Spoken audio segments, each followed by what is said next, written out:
Yahoo Earnings fall short, Google changes its mobile search algorithm, and WhatsApp voice calling comes to iOS. It's Tuesday, April 21st, and this is Crunch Report. Happy Yahoo Earnings Day, everyone! The company reported its first quarter financial performance, including $1.04 billion in revenue, which was just shy of analysts' expectations of $1.06 billion, and also down 4% from the same period a year ago.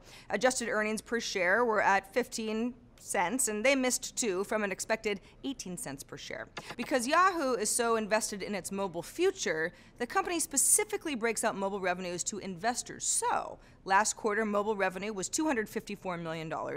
This quarter, slightly down at $234 million, but Yahoo says that this figure is still up 61% year over year. Good news, the company reported a 21% increase in clicks compared to the first quarter of 2014, and the price that it can charge per click also rose 3%. Yahoo currently has $6.9 billion in cash and equivalents, which is down from $10.2 billion at the end of 2014.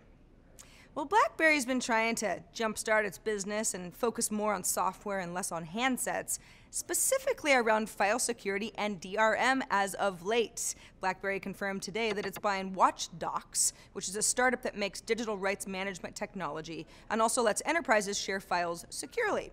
BlackBerry isn't disclosing terms of the deal, but two Israeli publications, Geek Time and Globes, put the deal somewhere between $100 and $150 million for WatchDox, with plans for BlackBerry to build out its R&D operations there. WatchDox's technology will add value to BlackBerry's enterprise mobility management and BlackBerry Enterprise Service 12, which works on multiple platforms.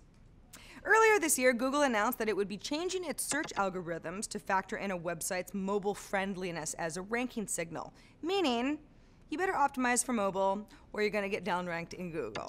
So mandatory mobile friendliness starts today, and it means a few different things.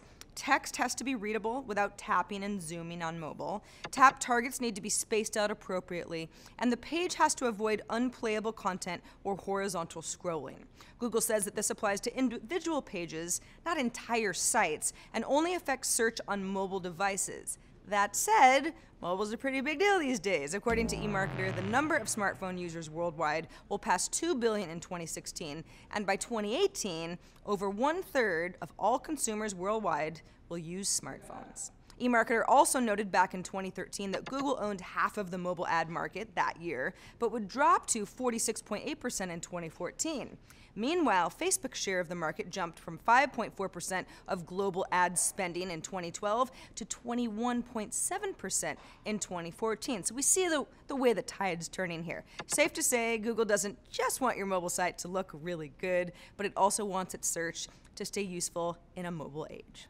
Speaking of mobile, back in 2012, Poshmark launched an iOS app with a service that allowed women to buy and sell secondhand items, clothes, shoes, accessories. The company has since come to Android and also the web, and is set to double its revenue in 6 months this quarter to $200 million in annual sales.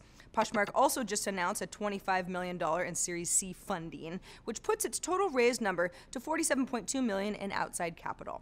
Poshmark is a little different than its competitors because its buyers and its sellers connect directly with each other, sort of like eBay works. Poshmark just offers them the tools to make that easy. Printing out shipping labels, securing payment transfers, authentication services for high-end goods, that sort of thing. And although Poshmark has expanded to the web, 90% of its users are still on mobile, and over 90% of revenue comes from mobile, so mobile works. The company says that the new money will help it expand to men's and children's items, hire more staff, and also expand internationally into parts of Europe and Asia. WhatsApp introduced free voice calls to its Android app users a little less than a month ago, and today is rolling out the same feature to iOS users.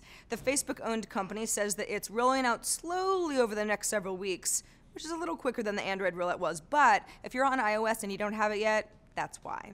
WhatsApp claims 800 million monthly active users overall, which is huge and more than the actual number of global SMS messages sent.